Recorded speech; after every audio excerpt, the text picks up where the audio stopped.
Hey guys, welcome back. I am Ashish and today we'll be starting with our module 7, that is Comparative Public Administration. After having dealt with ecological approach and structural function approach in our previous sessions, we will now dive into our module 7 itself. So this is the syllabus that has been given by UPSC, historical and sociological factors affecting administrative systems and all of these things. So out of this we have studied this ecology and administration. If you remember, we have done this in ecological approach. It is the same thing. We have dealt with all the factors of ecology that affect administration and vice versa. So we are done with this factor of ecology and administration, and rest of the things of the syllabus we'll see in our upcoming sessions. So starting with meaning of comparative public administration and its history, in today's session we'll be dealing with these two things: what is the meaning of CPA and what is its history. So a brief history of comparative public administration. It is a post Second World War development in the study of PubAd. So after Second World War it became famous. However, the dim beginnings of CPA may be traced to Woodrow Wilson's 1887 essay, The Study of Administration. So it is a post Second World War development. It developed after Second World War, but the dim beginnings, the roots that you can trace of CPA is Woodrow Wilson's 1887 essay, The Study of Administration, and we have dealt with this particular thing when we have studied about Woodrow Wilson. If you do not remember, please go back and watch that. I'll just briefly touch upon these things. He said this line that structural likeness and functional sameness in governments all across the world exist. So there is some structural likeness and functional sameness in the governments all across the world, and that is why we should compare these governments, and that is why we should deal with comparative public administration, because all the governments are structurally and functionally same all over the world. He also agreed that this would lead to import of foreign systems. So he was aware of the fact that if we just implement whatever other countries are implementing, it will lead to import of foreign systems. So for this he says we should filter the governments through the cultural and constitutional lens of the borrower. So whoever is borrowing other countries' systems, we should filter from the borrower's perspective of borrower's culture and borrower's constitution. So if French system is being adopted in USA, consider the culture of USA and constitution of USA while adapting the French system. So we should filter the governments while adopting them. We should filter them through cultural and constitutional lens. American how to do it must get priority over what to do. So American way of doing things should be important rather than doing things in the other way. We should just import the systems, but the way of doing those systems, way of performing of those systems should be American. So this is what Woodrow Wilson said. Our own politics must be touchstone for all the theories. And he also said this one famous line: if I see a murderous fellow sharpening a knife cleverly, I can borrow his way of sharpening the knife without borrowing his probable intention to commit murder with it. So we have dealt with all of these things in our Woodrow Wilson session. Please go back and watch those sessions or read the notes on the app. And since Wilson, nothing important took place in the field of CPA studies in the US until the late 1940s and 1950s, and hence we say it is a post Second World War development, because in USA after Woodrow Wilson we cannot find much on comparative public administration. Woodrow Wilson was the first and the last thing that we can say who has written extensively on comparative public administration, and after that only it is in the late 1940s and the early 1950s that we find interest in comparative studies have risen. But in Germany, this is in US, in Germany sociologist Max Weber carried out the most important comparative research between 1895 and 1920. So we have studied about Max Weber's ideal type of bureaucracy, right? So Max Weber was a German scholar, and in his theory of ideal type of bureaucracy he has compared three types of domination. As you can see, he developed the core concept of bureaucracy as a part of comparative typology of the forms of domination, that is tradition, charisma and the legal rationality. So he compared three types of domination. He said that there are three types of authorities or domination, which is nothing but traditional authority or charismatic authority or legal rational authority. So he compared these three types of authorities or domination, and this is why we say Max Weber in Germany was the most important person who worked on the comparative studies between 1895 and 1920. But in USA it did not happen until late 1940s. Only Woodrow Wilson was the person in 1887 who wrote about comparative studies, and in Germany it was Max Weber. So moving on, we will continue the same thing.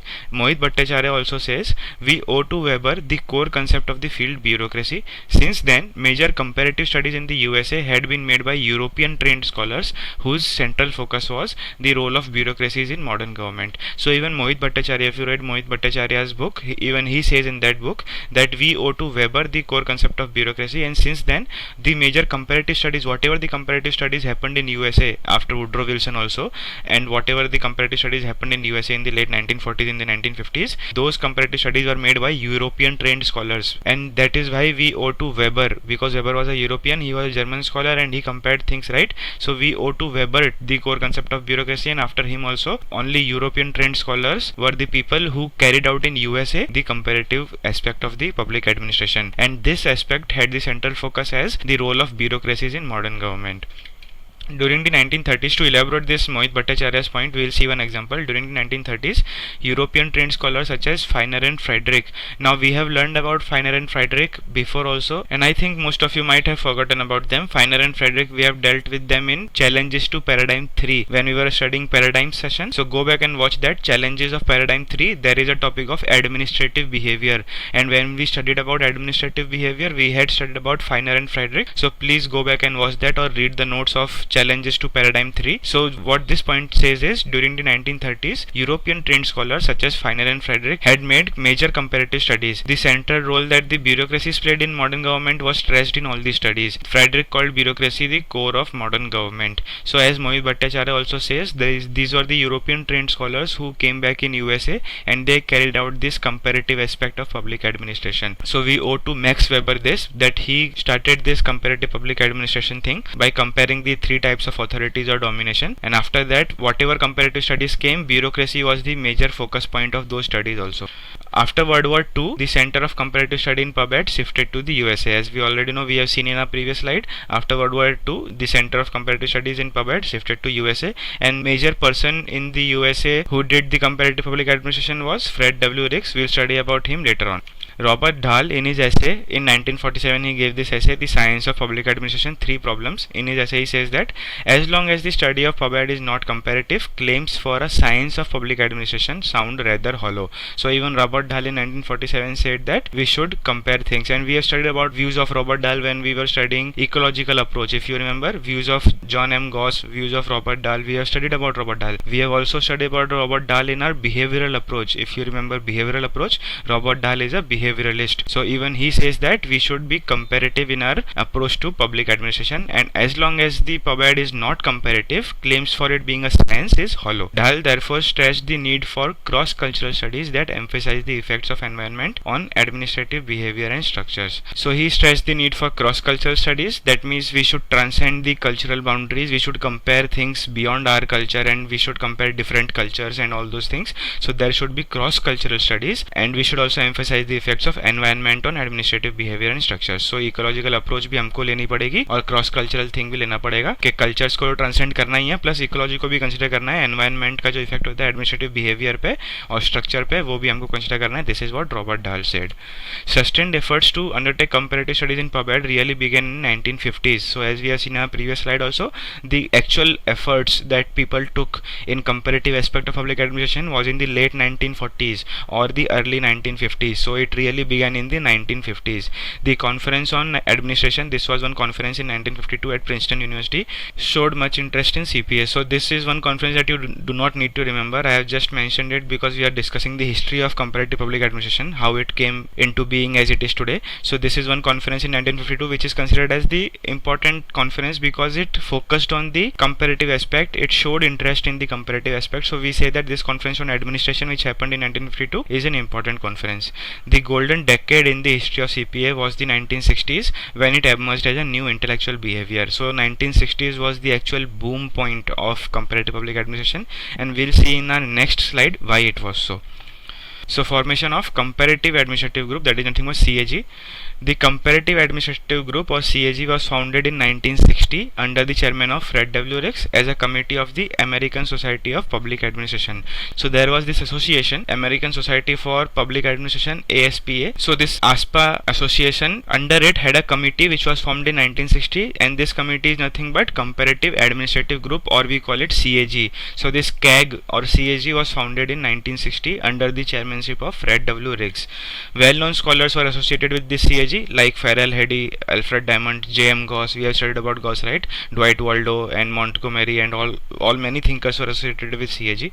Financially supported by Ford Foundation. So Ford Foundation gave grants to CAG to undertake research and development. So financially it was supported by Ford Foundation. CAG sponsored research, conducted seminars and published books and monographs. The activities of CAG stimulated interest in CPA and gave impetus to it, and that is why we say 1960s was the boom period of comparative public administration, because comparative administrative group was formed in 1960 and the main focus of CAG was nothing but CPA. CPA के ऊपर research करनी है, books publish करनी है, research papers publish करने हैं, सब कुछ करना है, सेमिनार्स कंडक्ट करने हैं. This was the main focus of CAG and that is why 1960 is the boom period of comparative public administration, and CAG was supported financially by Ford Foundation. It gave grants to CAG.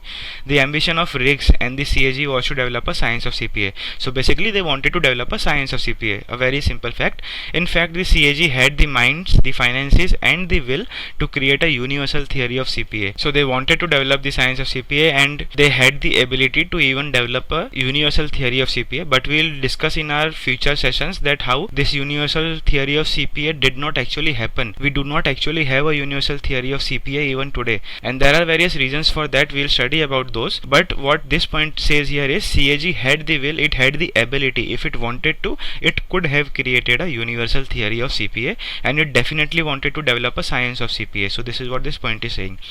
Ford grant was terminated in 1971. So in 1971, Ford Foundation stopped giving grants to CAG. So Ford grant was terminated in 1971 and the CAG came to an end in 1973. The surge of 1960s subsided. So 1960s is considered as the boom period of comparative public administration, and in 1973 CAG came to an end and that boom also came to an end. However, after the 1970s, the comparative method became popular. In the 1980s, the public bureaucracies became the center of CPA studies. So public bureaucracy or public administration was the main focus then. After the 1980s or 1990s, public bureaucracies became the center of the CPA studies. These developments laid the groundwork for CPA to move ahead in the 1990s. So it's not that CPA came to a halt. Boom period, it stopped. The boom period was no more there, but researches and developments and studies were always going on. It is not that comparative public administration as such came to an halt, but yes, the boom period, it stopped. So there was no peak of those studies, but still the studies went on. We'll see now some factors contributing to the emergence of CPA. So why was there the need of comparing things? What were the factors that led to the rise of comparing things? So we'll see these factors which contributed to the emergence of comparative public administration. In the post-World War II period, the emergence of newly independent nations in Asia and Africa. So there were many newly independent nations because of decolonization. So decolonization happened after Second World War, and there were many independent nations in Asia and Africa, including India also. In 1947 India became independent. So it worked both ways. Like new independent nations wanted to adopt some features of administration of developed countries, right? So there was this trend of comparing things inside the developing nations. The newly independent nations, they wanted to adopt those features, so they started comparing things with the developed nations, and developed nations also wanted to compare things of the developing countries, so they also started comparing things. So this was the first factor that emergence of newly independent nations happened. During World War II also, this is after World War, right? Independent nations happened. So during World War II also, the Western and especially American scholars and administrators came in contact with public administration of many developing countries, wherein they found some new features which interested them. So after World War II, newly independent nations happened, that is there, but during World War II also, many Western scholars and especially American scholars and administrators, they came in contact with the so-called third world countries and the developing countries, and they found that there are some new features and this interested them. Extension of American Technical Assistance Program to the third world nations, and this happened after World War II. After the World War was over and third world nations emerged, right? The developing nations emerged. So what happened was extension of American Technical Assistance Program to these countries happened. So on account of that, the American scholars also joined UN Technical Assistance teams. So UN is an organization which came after Second World War. UN was formed after Second World War, if you remember. So American scholars also joined UN Technical Assistance teams.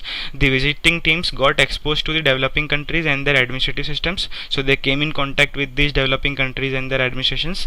However, bureaucracies of the less developed nations did not respond as expected. Now you have to remember that when American people visited these developing countries, they wanted to import their own administrative system into these developing countries. They wanted to replicate their administration into these developing countries. So what they found was bureaucracies of less developed nations did not respond as expected. उन्होंने जो expect किया था उस तरीके से respond नहीं हो रहा था. वो चाहते थे कि चीज़ें वैसे ही वर्क हों जैसे उनके कंट्री में वर्क हो रही हैं, लेकिन वैसा नहीं हो रहा था. These nations did not respond as expected. Naturally, there were criticisms that American patterns of improvement were culture bound and thus out of touch with the traditions and felt needs of the nations that the technical programs were designed to assist. So these technical programs that American scholars have designed to assist these countries were basically culture bound. These programs were out of touch with the traditions and felt needs of the nations. So this is the major criticism that occurred after American people visited the developing nations and they tried to import their own administration into these developing countries.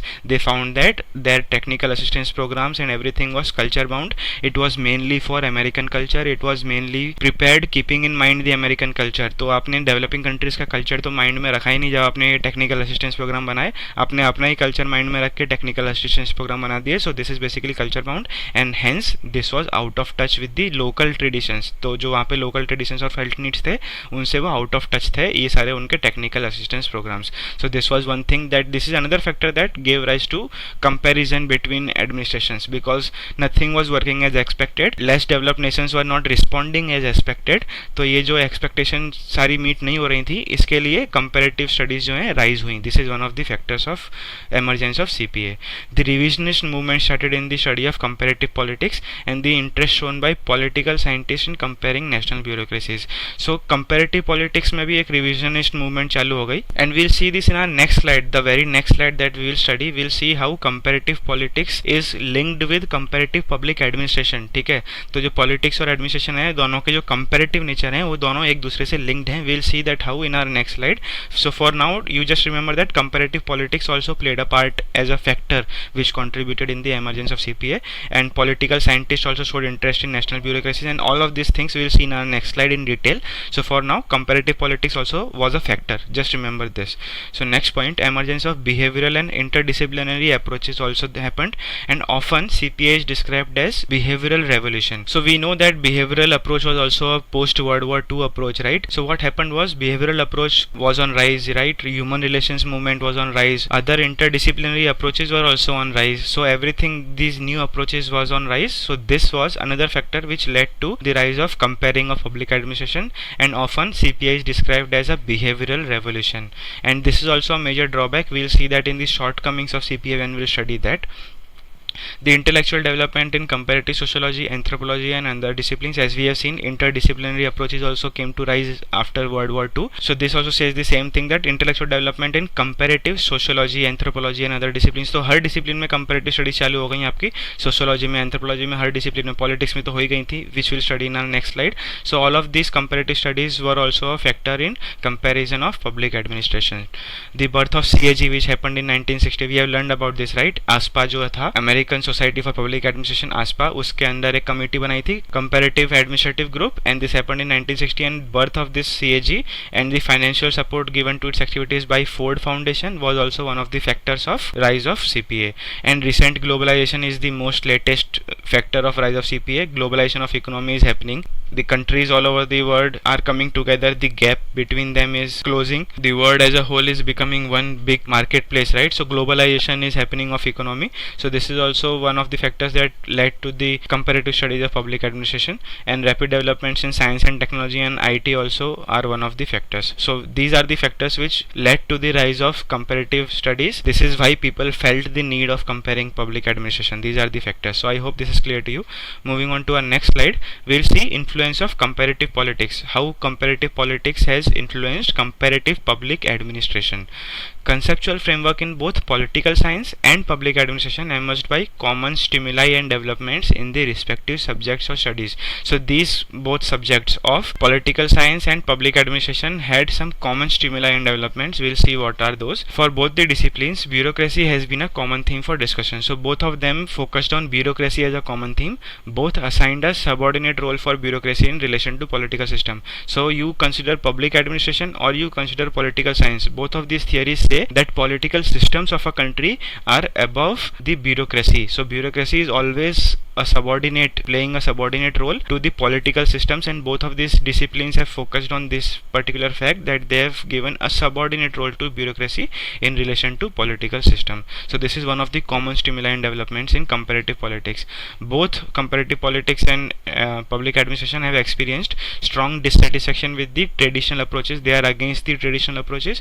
They share the dominating concern with conceptual frameworks, and both are interdisciplinary in nature. So both are interdisciplinary in nature and both are against traditional approaches, and this is other common stimuli between these two studies. They both have focused predominantly on the developing nations. So comparative politics and comparative public administration both have focused on developing nations predominantly.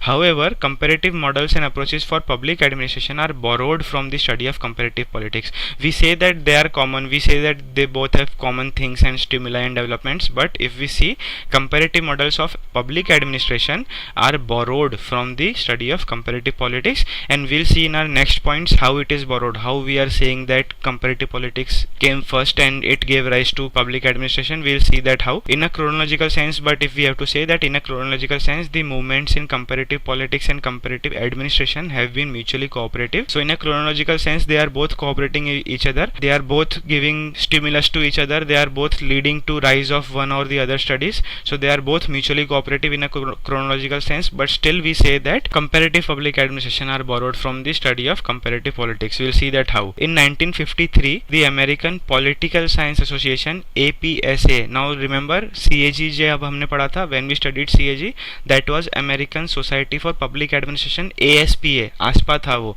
and this is American Political Science Association, APSA, APSA, established. So in 1957, APSA established an ad hoc subcommittee on comparative administration, which lasted until the creation of CAG in 1963 by ASPA, American Society for Public Administration. So these are the two organizations, these are different. Now it is not important for the comparative public administration module as such, ठीक है, ये जो दो associations हैं ये हमारे syllabus में as such important नहीं है, लेकिन अगर क्वेश्चन आता है, if in exam you are asked about the influence of comparative politics, make sure that you write the names of these two organizations. One is APSA, American Political Science Association, another one is ASPA. So what happened is 1953 APSA established an ad hoc subcommittee on comparative administration, and this ad hoc subcommittee lasted till the creation of CAG in the 1963 by ASPA. तो 8-10 साल तक जो है वो ad hoc सबकमिटी चली थी, जब तक आसपा ने अपनी खुद की CAG नहीं बना दी,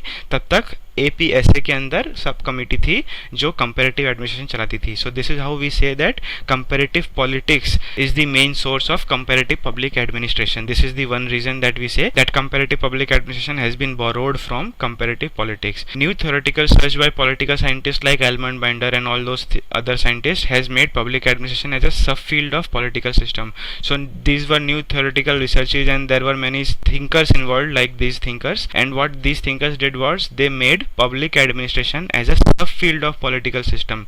And we have seen this in our above point also, that both of these studies have given a subordinate role to bureaucracy, right? So these thinkers also did the same thing. They made public administration as a subfield of political system. This is the another reason that we say comparative public administration is being borrowed from political science. Political aspects of administration was given a new thrust in La Polumbara's Bureaucracy and Political Development 1963. So he is an author and thinker. His name is Joseph La Polumbara. So this guy La Polumbara, he gave a book in 1963. This book was called Bureaucracy and Political Development, and it is one of the reasons that we say that comparative public administration came to rise in 1963 because of this book. And this book basically dealt with bureaucracy and political development. It did not deal with public administration as such, but it dealt with political development and bureaucracy. And this is the one of the reasons that we say that comparative politics is the source of comparative public administration. So I hope this point is clear to you. I hope it is clear to you how how politics is playing a role in public administration, how comparative politics is an influence on CPA. I hope that is clear to you.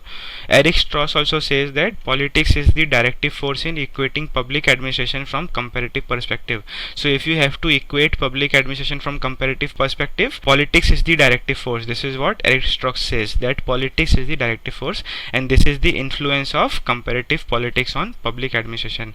But there is a difference between them. If you have to differ them, there is a difference between them. Comparative politics was a well established and reasonably well ordered branch of political science. The same cannot be said for public administration. So comparative politics was a well established branch of political science, but even today we cannot say that comparative public administration is a well established field of public administration, because there is no universality of theory. There are so many approaches of CPA. We'll study this in our future sessions, but for now just remember that we do not have a full-fledged theory of CPA. Even today we do not have a full-fledged theory of CPA, because there is so much difference between the writings of various authors of CPA, and that is why we cannot say that CPA is a well established field of public administration, but we can say that comparative politics is a well established and reasonably well ordered branch of political science. We can say that. So this is one big difference between comparative politics and comparative public administration. So I hope this point is clear to you and this slide is clear to you, the influence of comparative politics on comparative public administration. So moving on, we'll see the traditional approach to CPA. We'll see what the approaches were before World War II. So traditional approach to CPA means nothing but before World War II, whatever the approaches were, those we call as traditional approach to CPA. And after World War II, whatever approaches are there, those are the new approaches. So traditional approach to CPA, we'll see what the traditional approaches were. The pre-World War II traditional CPA was often little more than the parallel descriptions of specific administrative institutional patterns of major Euro-American nations at one place. So what this point is saying is, before World War II, whatever the approaches were there, those focused on only two main areas. One is Europe, another is American, and it was limited to just these nations only. उससे ज़्यादा कुछ नहीं था, you know. It focused majorly on Euro-American nations and the parallel descriptions of specific administrative institutional patterns of these nations, और उससे ज़्यादा कुछ नहीं था. It was often little more than that. ठीक है, उससे ज़्यादा कुछ नहीं था. Majorly it focused on Europe and American nations. So this was the pre-World War II traditional CPA. This approach is parochial in its coverage, as it centered its attention on studying the formal administrative institutions of major advanced European nations, that is nothing but Great Britain, France, Germany, Italy, and former Soviet Union and the United States of America. So major advanced European nations and USA, these were the main nations that it centered on. As we have studied in our last point also, major Euro-American nations were the focus of traditional World War II approach. It did not focus on any other nation, the developing nations, the third world nations. It did not focus on any of those things. Major advanced European nations and USA was the main focus of its coverage. It is a country by country approach. This is certainly not a comparative approach to the study of public administration. So what do you mean by country by country approach is, you go into one country, you study all of its institutions, but you do not compare it with something else. For example, let's say you are in France and you are studying French institutions and French administration. What you do is you study all the institutions of France and all the administrative systems of France. You study everything in detail. You take notes of it, make notes of it, and whatever you do, but you do not compare it with the administrative systems of USA or of Britain. And after you are done with France, you move on to Germany, you move on to Britain, and you move on to USA, and you do a country by country approach. You do not compare it, you know, you do not transcend the boundaries. What you mean by comparing things is bringing out generalizations. Like for example, this is the thing which happens in developing countries. So this is a generalization that you are saying, that this is the thing that happens in third world countries or developing countries. This is a generalization, right? You are forming a group of developing countries and you are saying that this is a feature of administration in developing countries. But this traditional approach did not do that. It just focused on country by country. It did not form groups of developing countries to study and all those things. It focused on country by country, and Fred W. Ricks has given a word for such approach. He calls such approach as ideographic. We'll study this when we study Fred W. Ricks, but he has given a word for such country by country approach. He says that this is a ideographic approach. So remember that. So this is a traditional approach which had a country by country approach, and its focus was only on Euro-American nations. The pre-war traditional approaches to CPA suffer from certain defects. We will see now some defects of traditional approach to CPA. It is merely configurative as it stresses the characteristics of administrative systems of individual countries. We have seen this in a previous point, country by country approach, or what Fredericks calls as idiographic approach. So individual countries पे focus किया, बस उतना ही किया उन्होंने. So this is one of the defects of traditional approach to CPA. As already noted, it is mostly formalistic and narrow in its coverage. It confines itself to a particular geographical area, Western Europe and USA. We have discussed this in our previous point. It did not touch the administrative systems of the Afro-Asian countries and the countries of Latin America. कुछ भी consider नहीं किया, सिर्फ Western Europe और USA पे ही focus रखा. It does not make any attempt to establish generalizations about administrative behavior transcending national boundaries. As I explained to you in our previous point, generalizations are the thing that should have been done by these scholars, but they did not do that. They did not generalize things based on developing countries and developed countries. They established a country by country approach. France का पढ़ लिया, Britain का पढ़ लिया, USA का पढ़ लिया, country by country approach उन्होंने पढ़ा, बट कुछ जनरलाइज उन्होंने बताया नहीं कि ये फीचर है डेवलप्ड नेशंस का, ये फीचर है डेवलपिंग नेशंस का, और डेवलपिंग नेशंस को तो उन्होंने कंसिडर ही नहीं किया, वो तो अलग ही बात है. So these are some of the defects of traditional approach of CPA. The traditional approach is also non ecological in nature. We have studied what ecological approach is, right. तो ट्रेडिशनल अप्रोच जो है वो non ecological है nature में. It does not consider culture, it does not consider effects of politics, society and everything on administrative system. So it is non-ecological in nature. It does not take into consideration the interaction between the administrative system and its socio-cultural environmental factors. तो ये relation consider नहीं करते हैं between the society, culture and the administrative system, and that is why it is non-ecological in nature. In 1962, Riggs also criticized the traditional CPA for being normative, ideographic and non-ecological in its emphasis. I have told you what ideographic means, right? Country by country approach जो होती है, that is ideographic approach, and we'll see all of these things when we study Fredericks. We'll study these things in detail, that how Riggs has criticized traditional CPA for being normative, ideographic and non-ecological in its nature.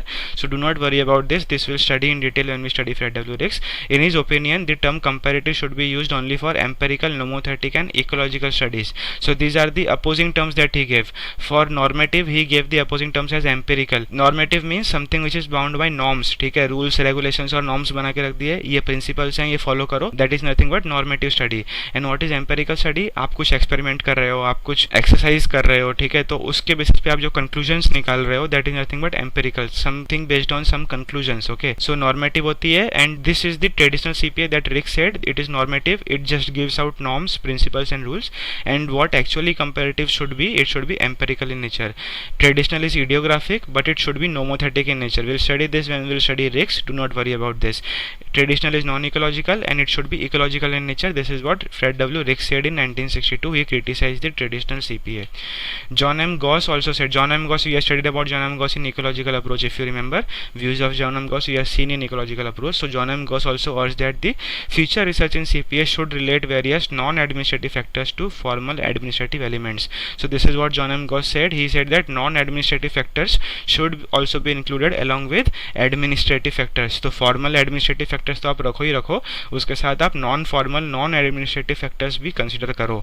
This is how comparison should be. So these are some of the defects of traditional approach to CPA. So we'll move on to our post-World War approaches to CPA. We'll see what are the pros and cons of post-World War II. In simple terms, CPA may be defined as cross-cultural or cross-national public administration. So it is cross-cultural in nature and it is cross-national in nature. It transcends the boundaries of culture and it transcends the boundaries of nations itself. So it is cross-cultural or cross-national in nature. Today, CPA means the study of public across and within governments around the world. So across governments तो होता ही है, within governments also it happens. So we'll study this in our future sessions also. There is something called as macro level CPA and micro level CPA. So macro level CPA is nothing but across governments and micro level CPA is within governments. We'll study this in our future slides. So for now, just understand that CPA today, CPA means study of across and within the governments. तो आप USA और India के administrative systems को तो compare करोगे ही करोगे, that is across the governments, but within the Indian government or within the American government also you will compare the institutions within those governments. So inside the micro level also you will compare using the method of comparison to better describe and evaluate bureaucracies in them. Thus CPA has truly become comparative in its full sense. तो पूरा micro level, macro level पूरे सारे levels पे हो रहा है. So it has become comparative in its full sense today. So this is the post World War II approach to CPA. Its coverage is also wider as it includes the developed and developing countries. Traditional approach was confined to Euro-American experiences only. So we have seen this in our previous slide. Traditional approach is mainly focused only on European and American nations, but post-World War II approach is wider as it includes the developed and developing countries both. The scholarly interest in the study of CPA has also deepened. तो आपका interest भी deepen हो गया है और आप developing countries को भी ले रहे हो तो आपका स्कोप भी बढ़ गया है. तो it is much wider in its approach than compare to traditional approach. It is much wider in its approach. Post-war CPA is ecological, whereas pre-war CPA is non-ecological in nature. We have studied what ecological approach is. So obviously post-World War CPA is ecological in nature. It considers the effects of everything, the political environment, social environment, cultural environment, economic environment, all the factors it considers and its effects on public administration. So post-war CPA is ecological. Methodological orientations also differ. The post-war CPA has commitment to comparison as a method of study. So traditional public administration did not have this commitment to comparison, but post-World War approach has this commitment to a comparison because it includes everything. It includes developing nations, third world nations and every other nation, less developed, poorly developed, whatever names you want to call them. So it has a commitment to comparison. This commitment was absent in traditional approach. So post-World War II approach has a commitment to comparison as a method of study. On the contrary, the traditional approach is merely juxtaposing the description of a number of similar administrative institutions in a few advanced countries of Europe and USA at one place. So it did not have the commitment. Only a few countries it considered. The traditional approach we are talking about now, it considered only a few countries and only a similar administrative institutions inside those few countries. So it did not have that commitment to compare, whereas the new approach, the World War II approaches, have the commitment to comparison. Post-war approach to CPA has a tendency to make generalizations transcending national boundaries. So you should be able to make generalizations transcending national boundaries, and this is done by post-World War approach. Whereas what the traditional approach did was, it did country by country and it did not generalize. Country by country it studied the idiographic which Fredericks called. So we are actually done with today's session. I'll stop here now, and what we'll study in next session is the purpose, nature and scope of CPA, and after that in the next session we'll study about the models of CPA. So if you like the content of this session, please like, comment and share the video. Also subscribe to the channel if you do not want to miss my upcoming video. Peace out.